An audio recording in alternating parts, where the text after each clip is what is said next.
You're mid-argument. Just the two of you, one disagreement, nothing more. Then a name drops. A sister, a close friend, a co-worker who, apparently, agrees completely. And within seconds, you're not arguing with one person anymore. You're arguing with an audience that was never in the room. Nothing about the actual disagreement has changed. Not the facts, not the timeline, not what was really said, but the whole shape of the conflict just shifted, and you can feel it before you can name it. This tactic is old. Older than group chats, older than office email chains, older than social media itself. And once you learn to see it, you start noticing it everywhere. Here's an uncomfortable truth about most disagreements. They were rarely just about being right. They were about being believed.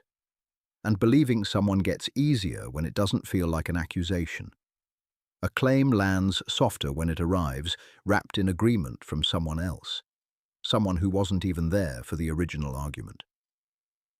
Psychologists have a clinical term for pulling an outside party into a two-person conflict. Family therapists have studied it for decades. But long before it had a name, philosophers who spent their lives around courts, generals, and emperors already understood the mechanics of it. Some of them even wrote down exactly how to stand against it. Which brings us to the pattern itself. None of this requires malice, at least not at first. Sometimes it starts as a small, almost reasonable impulse, wanting someone else to confirm that your side of the story holds up. But reasonable impulses can calcify into habits, and habits into tactics, without the person doing it ever quite noticing the shift. It shows up wearing different costumes.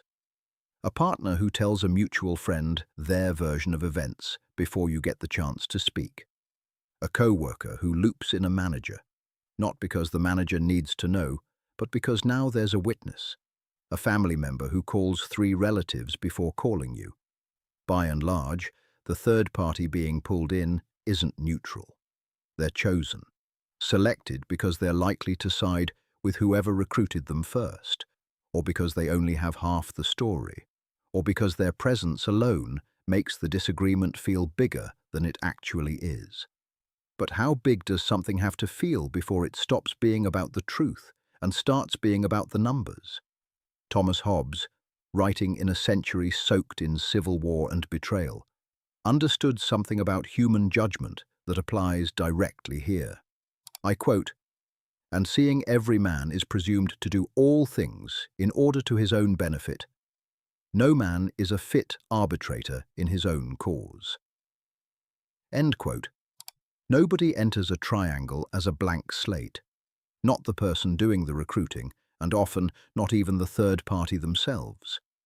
Research on domestic abuse backs this up in a more troubling way. Dr. Amy Bonomi, Chair of Human Development and Family Studies at Michigan State University, has studied how abusers use this exact tactic on purpose. They draw in family members, friends, even phone calls placed from behind bars, all to keep pressure on a victim from several directions at once. Her research, published in the Journal of Family Violence, also found something more hopeful. Direct, quiet advocacy, delivered through simple channels like text messages, measurably helps victims push back against that pressure. There's a psychological concept that fits here too, not as a diagnosis, but as a possibility. Carl Jung wrote about projection, the tendency to place something uncomfortable inside ourselves onto someone or something outside of us. A person who can't face a conflict directly may not be plotting anything at all. They may simply be avoiding a mirror and reaching for an audience instead. Not always, but often enough to notice. Seneca didn't have the luxury of avoiding this pattern. He spent years as advisor to Nero, inside a court where accusations rarely arrived alone.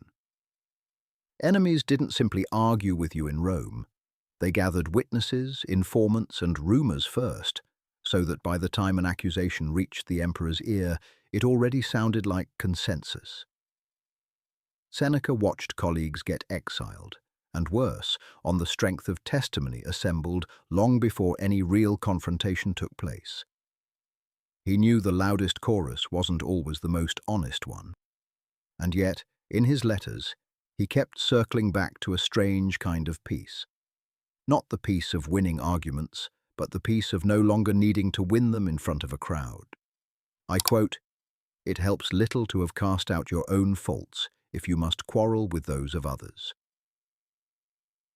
End quote. He wasn't writing about courtroom strategy. He was writing about where he chose to put his attention and where he refused to put it. Which brings us to the principle underneath that choice. The Stoics had a mental exercise built for moments exactly like this. Zoom out. Picture the disagreement from far above, the way a city looks small from a plane window. Two people arguing, then a third person walking over to join one side. From that height, it stops looking like a verdict on your character and starts looking like what it actually is, one perception colliding with another. This is the view from above. It doesn't erase the sting of feeling outnumbered. Not necessarily, but it shrinks the event back down to its real size, instead of the size your nervous system assigns it in the heat of the moment. Anyone who spends enough time observing conflict, whether inside families, workplaces, or institutions, tends to notice the same pattern. The number of people repeating a claim has never once determined whether that claim is true. So what does this mean when a third voice actually enters the room? The question worth asking is rarely, how do I convince them to? It's closer to this. Does this disagreement genuinely need an audience to be resolved? More often than not, it doesn't. One might notice this most clearly in a family group chat, where a disagreement between two people somehow ends with 6 replies from relatives who were never part of the original conversation. Or in a Slack channel, where a manager gets tagged before a direct conversation has even happened. Or after a breakup, where mutual friends start receiving messages that read suspiciously like a prepared statement. Or inside a friend group, where a disagreement between two people gets narrated to the whole chat before either of them has actually spoken to each other. Rarely would anyone involved call this manipulation out loud. It often just looks like seeking support, and sometimes that's exactly what it is. A few things tend to help once this pattern becomes visible. First, notice when you're being asked to respond to a second-hand version of events rather than a direct one. That gap between what actually happened and what's being relayed is often where the real damage happens. Second, resist the pull to recruit your own audience in response. It's tempting to even the numbers. But a disagreement doesn't become more true just because more people repeat it on either side. Third, ask whether the third party was invited to understand the situation or invited to take a side before understanding it. The answer usually reveals itself within a sentence or two. None of this guarantees an easy conversation, but it tends to make the conversation an honest one again. Not everyone who brings someone else into a disagreement is doing it on purpose. Sometimes people genuinely need outside perspective, and that's not the same thing as triangulation. The difference usually comes down to intent, and to whether the third party is being informed or recruited. This isn't about defeating anyone, and it isn't about becoming cold, calculating, or manipulative in return.